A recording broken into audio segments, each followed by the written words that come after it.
रानी बेटी राज करे।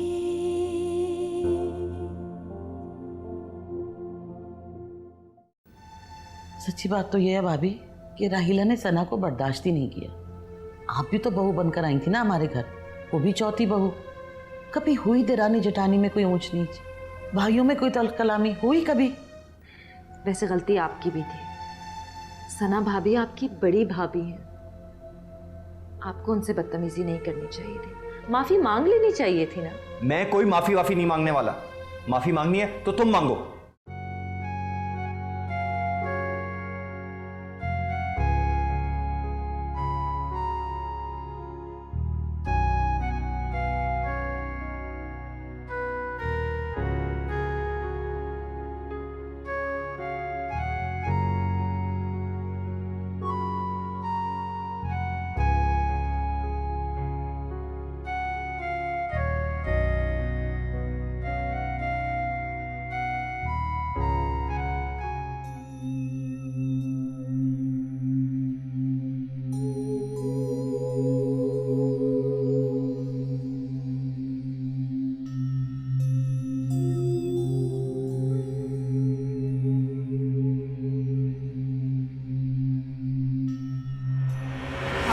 नाचूंगी, गाऊंगी, बल्कि मैं तभी से गाऊंगी वो गाना, सानू नहर वाले पुल ते बुलाकर, सानू नहर वाले पुल ते बुलाकर, होरे माही किथे रह गया, सानी नहर वाले पुल ते बुलाकर, सानू नहर वाले पुल ते बुलाकर, होरे माही किथे रह गया, सानू नहर वाले पुल ते बुलाकर।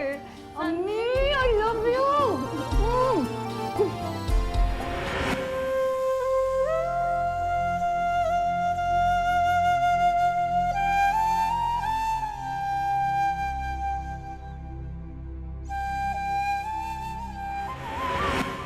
मोतीचूर के या बेसन के? हाँ मोतीचूर के, और हाँ वो पान जरूर मंगवा लेना। बेटी सारे इंतजाम ठीक हो रहे हैं ना? जी अब्बा। चलो अच्छा मैं अभी आता हूँ। हाँ। तुम कहाँ जा रहे हो? वो मैं दरअसल एक दोस्त की तरफ जा रहा हूँ, मैं 1-1.5 घंटे में आ जाऊंगा। ये तुम हर रोज सुबह सुबह कहाँ निकल जाते हो रफाकत? तुम्हें रिटायर हुए हुए महीनों गुजर गए और तुम कुछ बताते भी नहीं हो मुझे। बेटी तुम ही इन्हें समझाओ अपनी माँ को, इसने तो सारी जिंदगी आते जाते मेरे साथ फजीते ही किए। हाँ तो क्यों ना करूं, घर में बेटी की मंगनी है, 20 काम है और तुम चलती है मुंह उठाकर। अम्मा सारे काम तो हो गए, अब क्यों परेशान हो रही है? अरे परेशान क्यों ना हूं, ये देखो देखो खामोशी से निकल गए और ये सारे काम तुम्हारे अब्बा के करने वाले हैं। यही काम है सारे, ये देखो गलत लगा दिया, मैं खुलवाने लगी थी।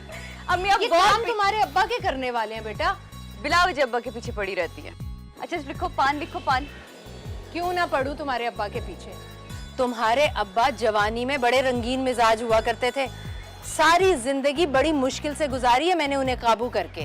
हाँ अम्मा अम्मा अम्मा क्या बताएं, आप अब्बा को लेकिन सिक्योर हो रही हैं? चल गाने गा रहे होंगे पार्क में। अरे चल मजाक करती है मेरे साथ, लिखवाओ सारी चीजें।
कितनी आबाद थी मेरी जन्नत, कैसी आंधी चली, हर कली पत्ता पत्ता होकर बिखर गई मेरे गुलशन की।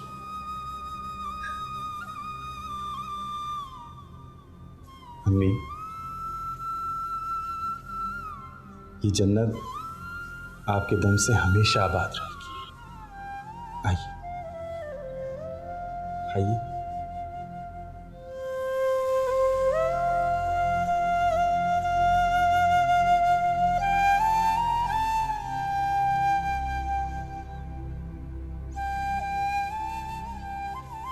आइए मुझे, मैं आपको आपके कमरे में चलूंगी। नहीं, एक कमरे में नहीं, मैं अकेली ही जाऊंगी। अच्छा ठीक है। और नरगिस, हम जरा घर की सफाई कर लेते हैं। अम्मी जी, कल आके मैंने आपके कमरे को साफ कर दिया था और कुछ किचन की भी सफाई कर दी थी। आओ नरगिस।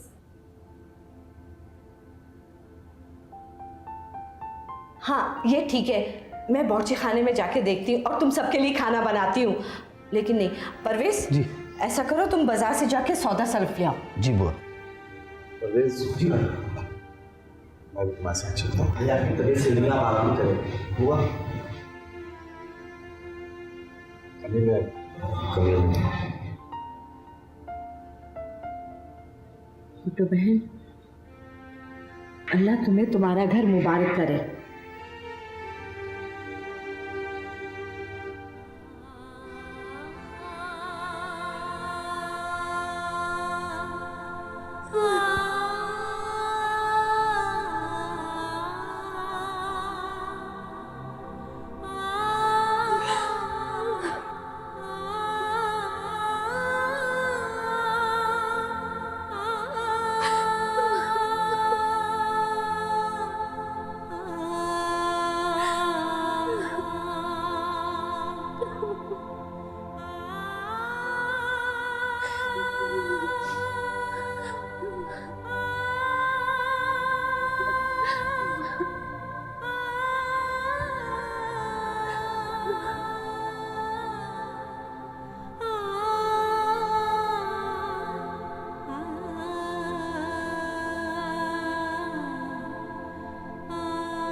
मुझे सारी जिंदगी धोखा देते रहे।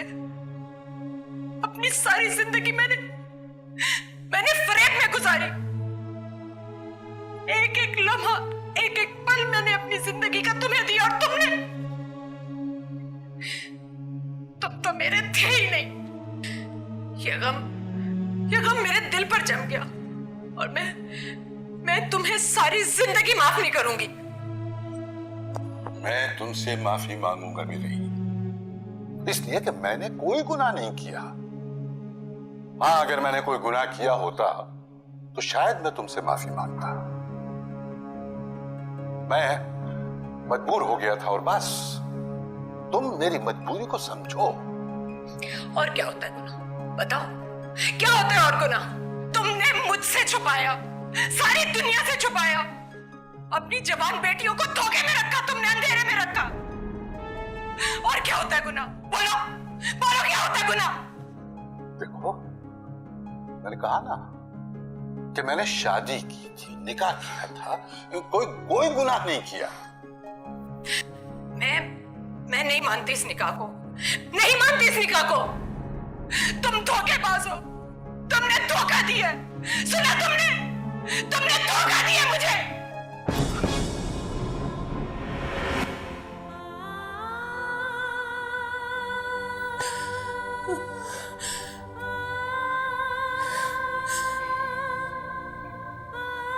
रफाकत,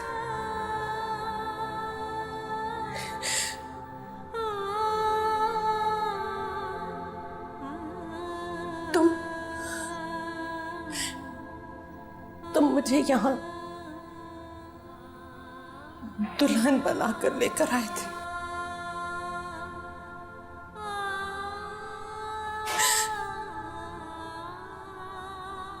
मेरी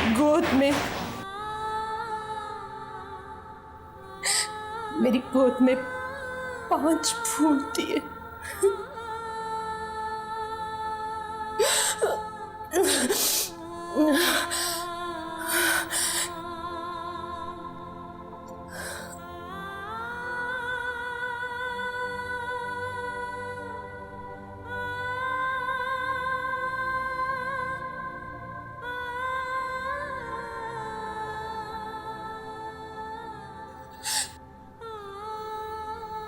आज आकर देखो रफाकत, मैं यहाँ अकेली हूँ, कितनी अकेली।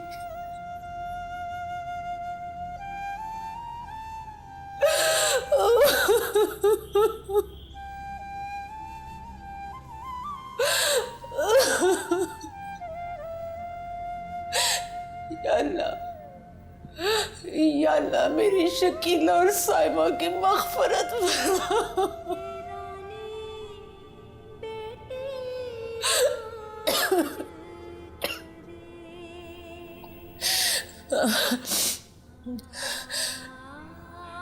बस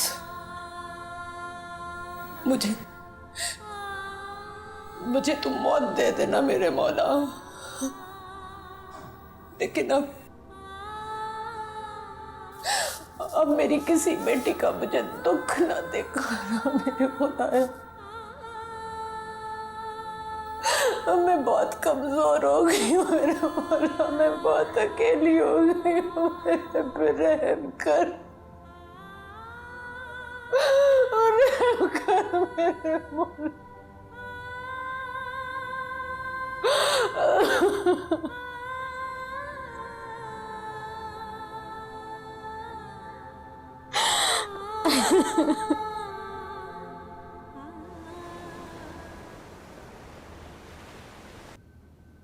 भाई झगड़ा किस बात पे हुआ था, मुझे भी तो पता चले ना, मैं भी इस घर का फर्द हूँ। अरे वही खला, बिजनेस में दखल अंदाजी। राहिला पहले यहाँ आई थी, फिर रईसा बेगम के पास गई, जब वहाँ भी दाल नहीं गली तो अदनान से झगड़ा कर बैठी। बस सुने दोनों भाइयों में काफी हाथापाई भी हुई है। नहीं, जहांजेब के थप्पड़ मारने पर अदनान ने हाथ नहीं उठाया, बस मुझ पर इल्ज़ामात की बौछार कर दी और खुद को जहांजेब की नज़रों और दिल से ही गिरा दिया। अच्छा किया। अब यही मौका है पूरा फायदा उठाने का। अब फायदा उठा सकती हो उठा लो। और हाँ, जहांजेब से बात की तुमने? मैंने बोला था ना तुमसे, वो तुम्हारे खालू के भतीजे का बेटा जो है, बेचारे को जॉब चाहिए, उस पर लगवा दे। वो कर लूँगी ना खाला। आजकल जहांजेब ना कुछ परेशान सा लगता है मुझे, लेकिन मौका दे के कर लूँगी बात। अब पता चलेगा उस रईसा बेगम को कैसे तुम्हारी माँ को जाहिल गंवार कहकर घर से निकाल दिया। अब खुद देखे, सारी की सारी जाहिलियत उसके घर में घुस के बैठी है। भाई ने भाई का गिरेबान पकड़ लिया। वाह मेरे अल्लाह।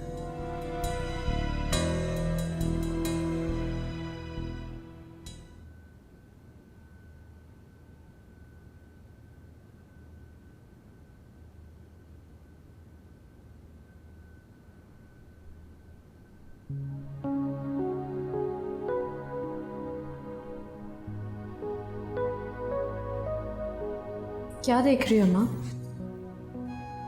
शकीला, मैं ये देख रही हूँ कि मैं इस घर में रिश्ता कराने वाली बुआ बन के आती थी और आज इस घर की फर्द बन गई हूँ और इस घर में रहने आई हूँ।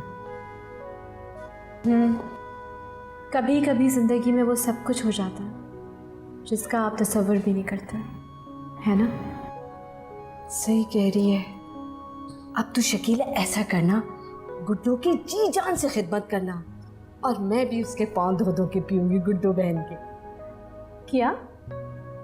मुझे तो यकीन नहीं आ रहा। ये क्या कह रही हो तुम? तुम्हें तो अम्मी जी बहुत बुरी लगती थी ना? ये वही थी ना जो जादूगरनी थी और हम सबके बीच में फूट डलवाना चाह रही थी। उफ, क्या करूं, उस पीरनी ने मुझे गुमराह कर दिया था। उस कमबख्तमारी को कुछ आता जाता नहीं था, सिर्फ तस्बीह के दाने को घुमाती थी और कहती थी तस्बीह फेरो किसी को घेरो, तस्बीह फेरो किसी को घेरो, और मुझको घेर लिया उसने। खैर, जो कुछ भी है, मैं क्या कहूँ, लेकिन हाँ, मैं उसी की इज़्ज़त करूँगी जिसकी इज़्ज़त करने को मेरे शौहर मुझसे कहेंगे, और वही सब कुछ करूँगी जिसमें हमारे इस घर की खुशी हो और सुकून हो। अच्छा, ये बताओ कि खाने के लिए कुछ बनाया? खाने में आज मैंने बकरी की कलेजी फ्राई की है, और सोच रही हूँ रात को सबके लिए नरगिसी कोफ्ते बना लूँ। हाँ, वो तो ठीक है, लेकिन देखो, चादर देख के पैर फैलाना है। ऐसा ना हो कि 1 महीने का राशन तुम 1 हफ्ते में ही पूरा कर दो। आज मैं घर की सफाई कर लूँ, फिर कल से हांडी चूल्हा मैं खुद देखूँगी। अब तू मुझे यहाँ पे भूखा मारेगी? नहीं, खाना पीना क्यों बंद हो हमारा, अल्लाह ना करे। लेकिन अम्मा, घर का खर्च देख के चलाना होता है ना, ये सब कुछ तो औरत के हाथ में ही होता है। अच्छा चलो, अब रोटियां बना लेते हैं, आने वाले होंगे जग्गू और परवेज़ भाई। ठीक है, जैसे तेरी मर्जी।